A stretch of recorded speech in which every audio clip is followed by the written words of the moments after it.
Според мен, аз човек, който от много малка възраст се занимавам с обществени дела.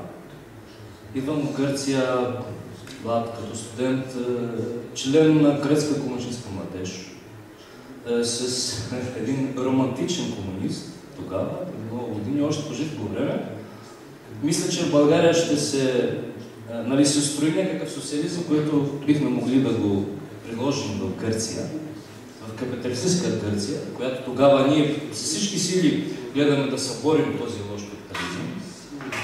Но още втора, трета година усещам и решавам окончателно в мене си, че не, аз тази система не я искам. Разбира се, и другата не искам. Какво правя? И това вече много години минаха. Да се върна на тази... казвам го това, защото в една система, аз живея в тази система, живковата в България, като един чужденец. И виждам липсата на солидарност днес, да има връзка и с онази система, която, виждаме какво е общо в цяла Източна Европа днес, как расизма е на доста по-високи проценти, отколкото в Западна Европа. И там има, но процентите, мисля, аз го усещам даже, че тук в Източна Европа е повече. Едно мое обяснение е, че просто тези общества тук имат още една причина за това да е висок този процент, е това, че са били затворени общества, това, че са ги потиснали и не можа това общество да озрее политически. Да разбере един човек, че това да се затваряш в 4 стени и да се бориш уж за твоя просперитет, за твоето семейство, си мислиш, че това е най-доброто, а всъщност то се връща като бумеранг срещу теб. Какво имам предвид? Значи, не може съседът ти да живее мизерно и ти да си щастлив, че имаш всичките земни блага. Един гръцки работник, един български работник, или въобще работещ, някакъв човек, който работи с ръцете си, ума си и създава богатство. Има ли интерес българския работник? На гръцкия работник заплатата да е голяма, да е висока. Според мен има интерес българския работник, на гръцкия работник заплата му да е висока. По много причини. Или обратно, има ли интерес на гръцкия работник, на българския работник заплата да му е ниска? В Гърция последните години постоянно върви една дума, последните години, вулгаробииши, т.е. българизация на заплатите. Вижте как са вързани нещата. Онези там, от елита, казват, вижте, България какви са заплатите. Значи, вие още можете надолу. Още можете надолу. Значи, това е солидарност. Всъщност, тук не става въпрос за нещо абстрактно, за нещо... Не за да си солидарен, не означава, че си, как се казваше, алтруист. Ами, то става въпрос за твой интерес. На един български работник, казвам работник, има предвид трудещ се, човек, който създава богатство. Има интерес гръцкия работник да извоюва големи заплати и големи права, защото ще има пример. Да казва, ето, нали. И обратно, трябва българския служител, работещ, да извоюва големи права и заплати, за да може игрока да не му казва, да не можеш още по-долу. Можеш още по-долу, клякай. Ето, виж ги българите. Точно така се казва. Това, което казвам, не е... Това е буквално. Така казват в Гърция. Сравняват България. Вулгаробийци. Влезат в речника, ето има хора, които могат да потвърдат. Що се отнася до солидарност, ако го видим така малко по... Лично аз, понеже заглавието на дебата е написано така с Европа или какво беше? Солидарност в Европа? Солидарност в Европа? Така. И аз задавам въпрос... Границите на европейската солидарност. И двете държави са гранични по някакъв начин. Европейската солидарност. За каква Европа става въпрос? Значи, аз обичам да казвам, че България са две Българии. Гърция са две Гърции и Европа също са две Европи.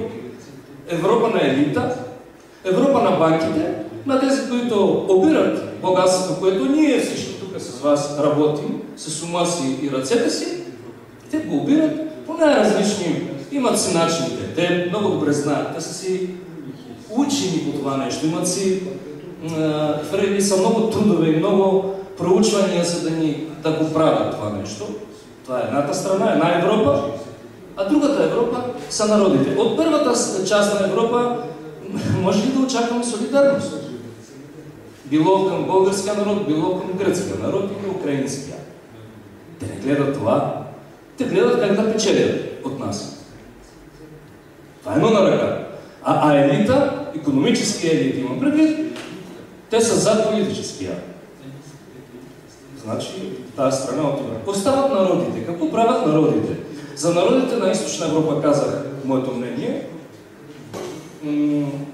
На Западна Европа, разбира се, това, което и господин Тичев каза за малко, аз ще кажа, конформизма, който така доста, нали, тази система капиталистическа даде доста права и доста блага даде на обикновения човек, за да не рита много. И почна да забравя всъщност откъде е дошъл, откъде са дошли тези права и свободи и в Германия, и във Франция. Че някога са се борили тези хора, много преди години. И продължаваха и доскоро да се борят за това. А солидарността, според мен, не е нещо абстрактно и не е алтруично. Не казвам, че трябва да се алтруист, за да се солидарен към някои. А просто е въпрос на дали ще оживеем ние хората, човеците, или няма. Това движение в Гърция против директивите на кредиторите, едно ляво движение в Гърция, Сириза и така нататък. Но много бързо утихна това. Дори когато Сириза, лявата партия Сириза, която сега за много хора вече не е лява,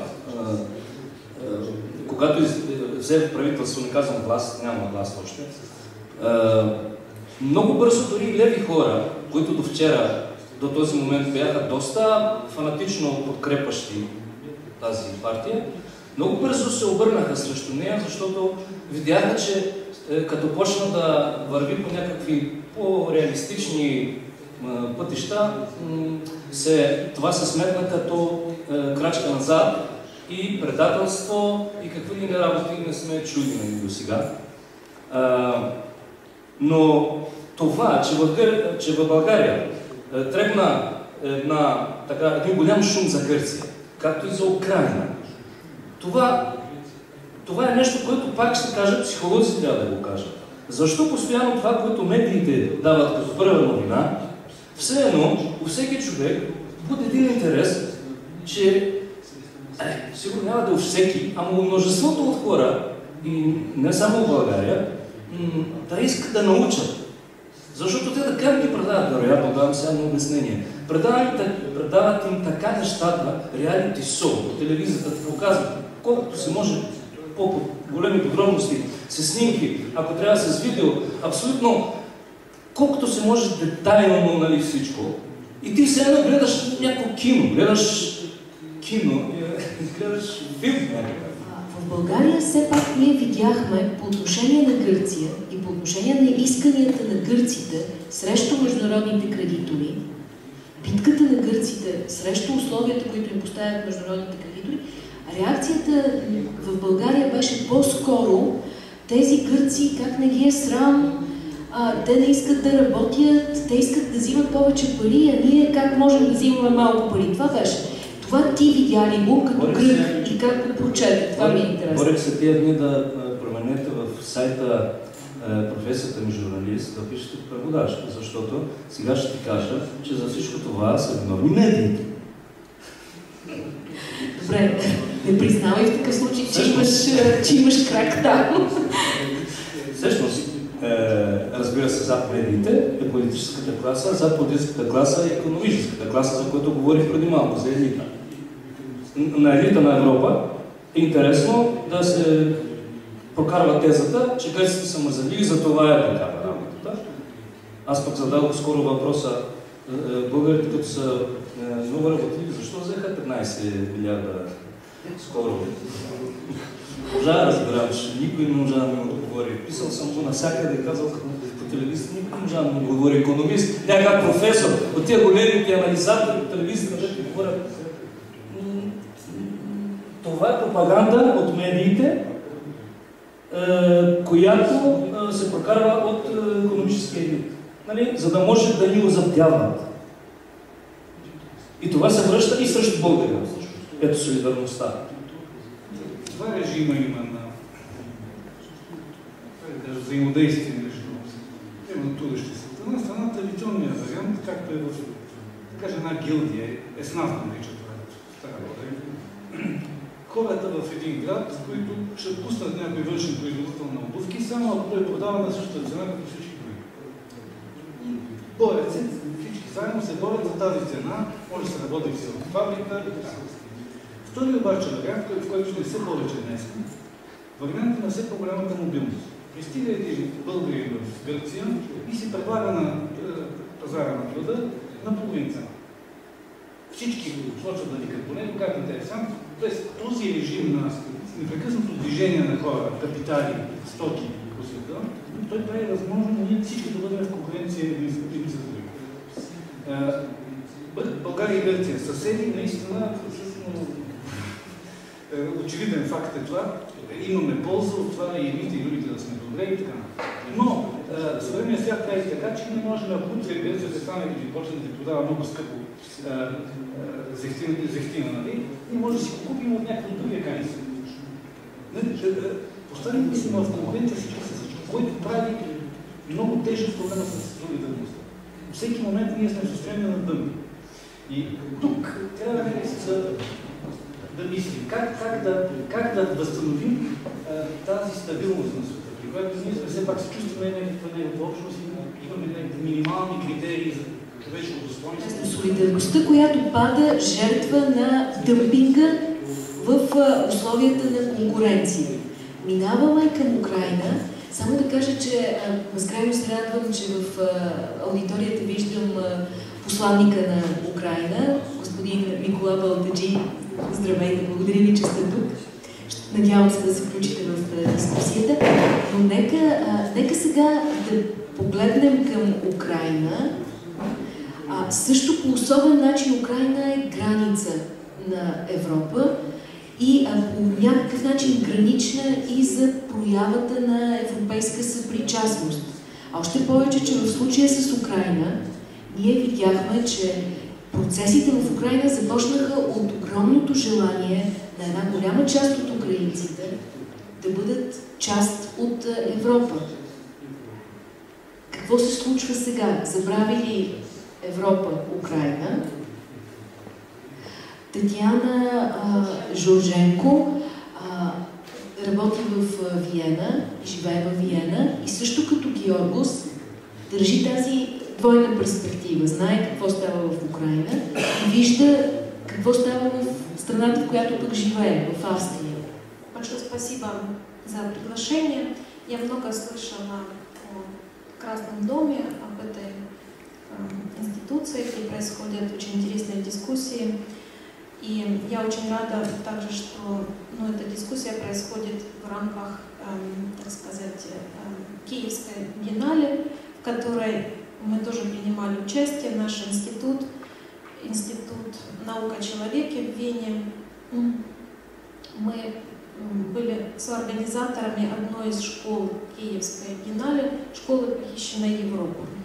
И вот с одной стороны организация и проведение Киевской биеннале это был тоже такой акт практической солидарности, потому что мы смогли мобилизовать очень многих интересных людей, наших друзей, коллег, для того, чтобы они приехали в Киев, многие в первый раз, чтобы они выступили перед украинской публикой, тем самым, так сказать,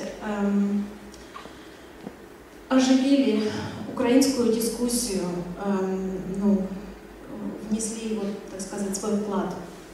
Мне кажется, можно говорить о солидарности в очень разных контекстах. И поскольку мое детство и юность пришлись еще на советское время, я прекрасно помню, что слово «солидарность» было из словаря, в общем, социалистического и коммунистического движения. То есть нам говорили о рабочей солидарности, о солидарности в борьбе против капитализма. И, конечно, я прекрасно помню, что насколько это была профанация этой идеи на практике, и для большинства граждан это было совершенно мертвое понятие. Я помню, когда ребенком у нас в школе, я была школьницей, нам объявили, что мы должны собрать посылки для детей Вьетнама. И сверху директору школы сказали, что каждый класс должен собрать конкретный список, и родители просто должны были купить определенные вещи по этому списку. Поэтому мне близко мысль, высказанная предыдущим выступающим, о том, что коммунистические общества, как Болгария, так и Советский Союз в то время, в общем, страдали от недостатка солидарности, мне кажется. С другой стороны, сейчас я работаю в Институте наук о человеке, который был основан много лет назад Кшиштофом Михальским, польским философом, для которого идея солидарности была очень важна. И эта идея, конечно, была во многом связана с польским движением «Солидарность», которое стало началом конца коммунизма в Восточной Европе. И переходя к основной такой идее, высказанной здесь в качестве гипотезы, о том, что солидарности в мире становится все меньше и меньше, и она куда-то исчезает, мне хочется сказать, что, наверное, все немножко сложнее. Конечно, солидарность, об этом писали еще мыслители эпохи Просвещения, Жан-Жак Руссо, Адам Смит, о том, что наша способность идентифицировать себя с другими и чувствовать ответственность за других, она является ограниченной. То есть солидарность не может быть универсальной. Но аз разбирам лявото така. Солидарността е въпрос на класово съзнание. Тоест, аз не съм против американците.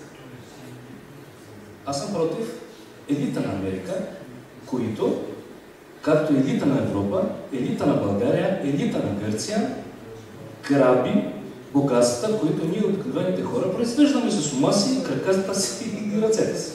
Искам да направя разлика между частния човек и публичния човек. Тук говорим за... Въртим се около емоциите, на съчувствието, да наречем Татяна, кухненския разговор, в който казваме неща и така нататък. Солидарността е публична полза. Това не е частни емоции. Аз, като публичен човек, решавам, че следкуващия в момента учител има правата да се бори за своите заплати, за своята позиция, за своята, своята трудов образ, такъв какъвто той е извоювал. Той може да взима два пъти повече заплата от мен. Но това няма значение. Няма значение, аз не се сравнявам с него. Аз съм солидарен, съм подкрепен за това, защото той има право като такъв да се бори за себе си, за своята позиция в обществото. Както той утре ще бъде солидарен с мен. Същото нещо с държавите. Сега, дали имаме емоция към Русия и към Украина, аз скоро не правих никаква съжалявам, така за нас беше това едно нещо. Но в момента става дума за съвсем друго нещо. Има ли право една държава да съществува? И ние сме солидарни с правото на Украина да съществува, да осигурява своите права и така нататък. Това няма общо с емоциите ни в кухнята. Това искам да. Що се отнася до егоизма, той в това. Искаме света, в който живеем, да бъде така подреден, да има тази форма. Да не се оставяме на тия вълни на емоции, които ни заливат чрез медиите, които това Ирина подхвана тази тема. Медиите се хранят от нашите частни страсти, тия кухненски страсти. Изведнъж някаква възраст, после някаква симпатия, после преди СМС за еди кой си. Това деструктурира всъщност самата възможност за солидарност. Това ни прави частни хора непрекъснато и ни вкарва в капана на тази непрекъсната мексиканска вълна на медийни интереси. Защото едно става интересно, друго и така, всяко кой ми се